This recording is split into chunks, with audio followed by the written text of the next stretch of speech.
পারে একা একা, তাই না মা?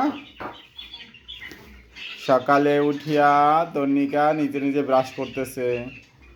তনিকা মামা ডান হাত দিয়ে মাজতে হয়, ডান হাত দিয়ে, হ্যাঁ ঠিক আছে। এই তো কত সুন্দর করে তনিকা ব্রাশ করতেছে। ভালো লাগতেছে, করো করো করো করো। নিজের ব্রাশ নিজে করতে হয়, তাই না মা? সুন্দর করে ব্রাশ করলে দাঁত সবকটা সুন্দর করে যা পরিষ্কার হবে। হ্যাঁ, আর যে কটা বাকি দাঁত আছে না ওই কটা জ্বালাই যাবে তাড়াতাড়ি। নাও এটির ভিতর ফালাও মা। হুম, ঠিক আছে, আবার একবার দাও মা, আর একবার দাও। হুম,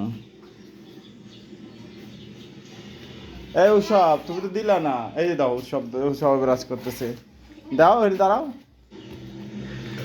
দেখো এই যে দেখো, তনিকা আর উৎসব একসাথে ব্রাশ করতেছে দুইজনে মিলা। যে তাড়াতাড়ি ব্রাশ করতে পারবে সে তাড়াতাড়ি খাইতে পারবে। খাওয়ার পর ললিপপ আছে, ঠিক আছে, খাওয়ার পর আরও জিনিস আছে, এর ভিতরে ফেলাও। তুমি ফেলাও। ওকে।